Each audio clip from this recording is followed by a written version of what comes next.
This video is how to win at Scrabble.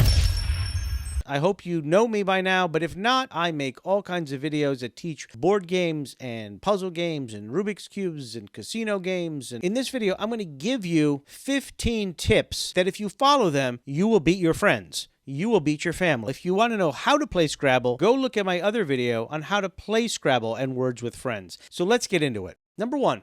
Two-letter words are going to be the key towards winning and losing because two-letter words allows you to maximize your points. I don't want you to memorize the dictionary, but I do want you to memorize the list of two-letter words. Unfortunately, Words with Friends and Scrabble each have slightly different lists as to what they find acceptable in two-letter words. I'm going to put the links in the description, but here they are. Here's the list of Words with Friends, and here's the list of Scrabble. They're basically the same with the exception of a few. Memorize them because that's the difference between winning and losing. It's the best piece of advice I can give you. And now, if you want to be one of the best players, take a look at this. This is the list of three-letter words. If you knew this three-letter words list, you are unbeatable. Number two, think placement first. Think word second. What do I mean by that? Look for what's a double-letter word, double word score, triple word score, and then work at finding a word that allows you to cover that space. Don't look at the rack and make a bunch of words and then go, oh, there's an interesting word. Where do I play it? That's the recipe to losing. That's what your friends who don't know how to play that well are doing. People always say to me, like, why aren't you studying the tiles in your rack while other people are going? There's no point. I'm studying placement, but I'm not looking at my hand just to make a word. I'm looking to make a word after I know where I'm going to put it and back it in.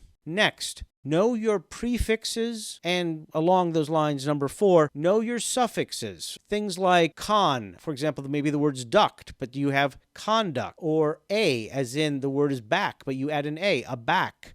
Or same thing, and even more importantly, with suffixes. And I mean ed for past tense. Take a word and make it past tense. Maybe if it ends in an e, you just add a d, or ing if you have it. But the most important one is s. If you have s's and there's a word on the board and you can add an s to it, absolutely do it because you get the points for the whole word plus the s. Which then leads me to the next thing, which is just don't add an a to make back a back. Make a whole word out of it so that you have two words.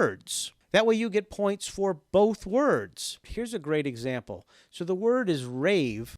A person was able to put a G in front of it to make grave. So they get all the points for that word. But not only that, they actually made the word egg, which gets the G on the double letter score. That's two words you're getting points for. You will never win in Scrabble if all you're doing is laying down a word and making the points for a word. You're always looking to make multiple words. Next, attack double word and triple word scores more than double letter and triple letter scores because double letter and triple letter are great, but they're only great if you're going to have a high value letter on that particular one. If you wanted making the word, but you had a V, which has, a lot of points, but unfortunately you didn't get it on the triple letter. All you did on the triple letter is get the I. That doesn't help. So always attack the double word and triple word first. Now, where does double word and triple word come in handy? Obviously, if you can get a high point value letter on that, a Q, a Z, an X. So here's this one where they put a Q here, making, you got to know the two-letter words, QI, but they put QI going this way, and it's QI going that way, but the Q is on a triple-letter score. So it's 30 points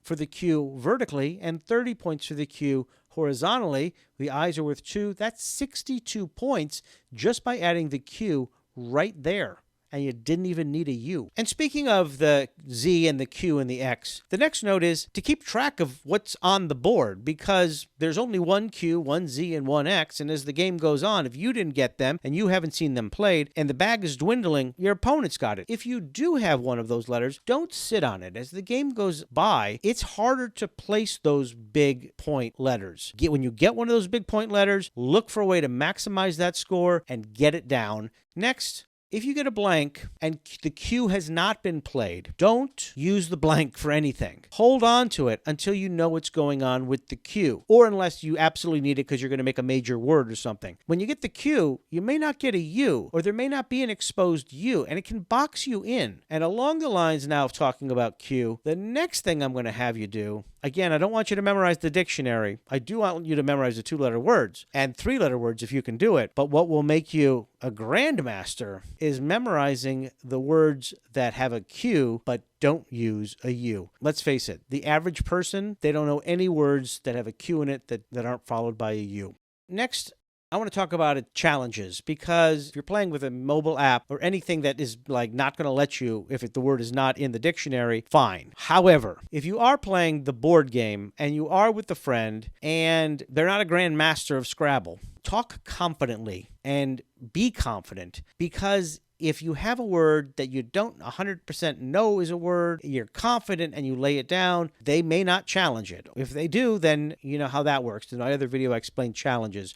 Next, try to cover 2 special squares. If you could get a double letter or a triple letter and also a double word, and by the way, they're only 5 squares apart, so you only need like a 5-letter word, go for it. Because if you do that, you double the letter first before you double the word. If you look here in Words with Friends, the way they've designed the board, they've even got it so you only need a 4-letter word to maximize that.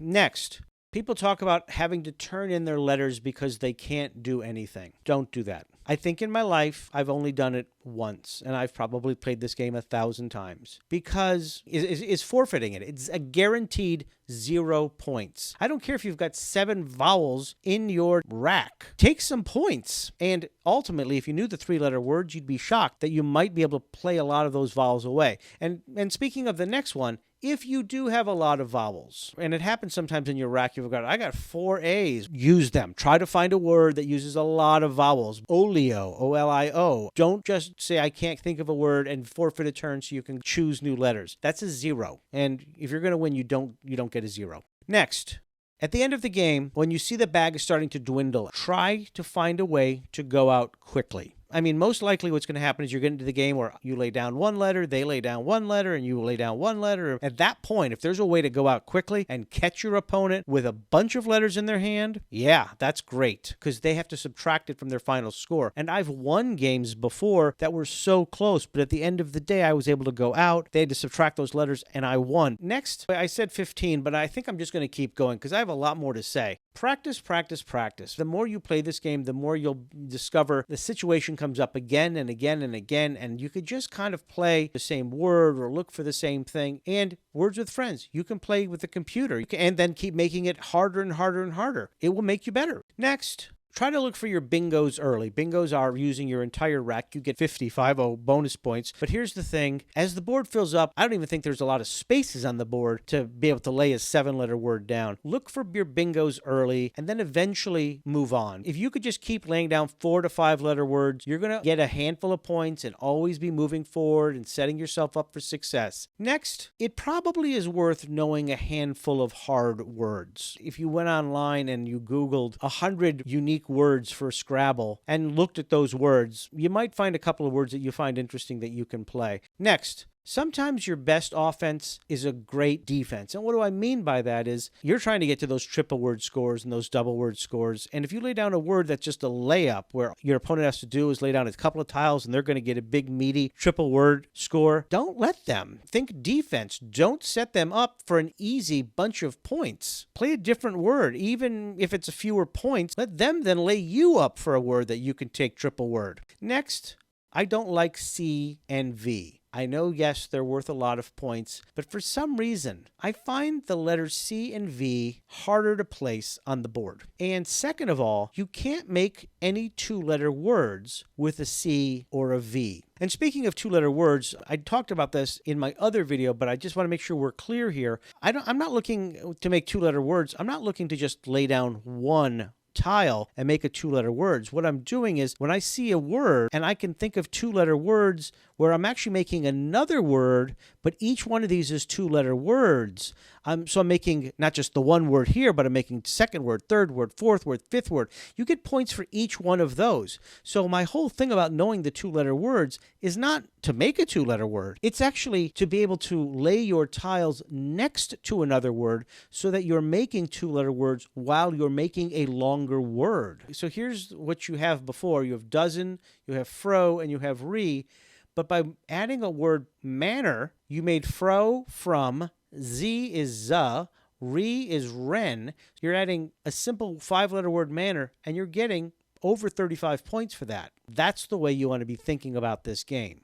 Now, before I go on, just in case you are wondering, there is an app, a Words with Friends cheat app. What you do is when you're playing the game, screen grab your iPhone or your iPad, and then you go and you open this cheat app, and then it literally tells you what the best word is to play for the maximum number of points. I do not recommend it. People do this because when you're playing with Words with Friends, you're online. Sometimes you're playing your mother who lives across the country. What is she going to know?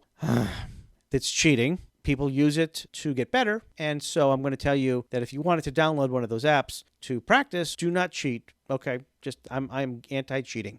Let's keep going. You can box yourself in on this board if you don't start playing properly. I always like to lay words down on the left side and try to work at the top left quadrant first, and work my way down. People who start laying in pieces and work their way down to the lower right quadrant are actually putting themselves in a little bit of a disadvantage, because it's hard to then find words that branch you out to the top of the board. It's almost easier to add suffixes and play off of words that work its way down than up. As you get better and better at this game, it's not even so much about thinking of words, it's thinking about placements of 1- and 2-letter words. Look how clustered these letters are on the board. Every word there is an acceptable word, and every word there somebody has gotten a lot of points for. You may have started with simple words and grew them and grew them and grew them by adding an S or an extra letter. When you're starting to be able to get 300 points or more every game consistently, I would say you're finally in the ballpark of being a strong player. 400 points would make you amazing. 300 points or more, you're a solid Scrabble player. I hope you found this helpful. I'm going to put some links to a great Scrabble board that's deluxe with a Lazy Susan and a grid, also a Scrabble dictionary, and I'm also going to put the links to these websites in my description so you can check them out and read them in more detail.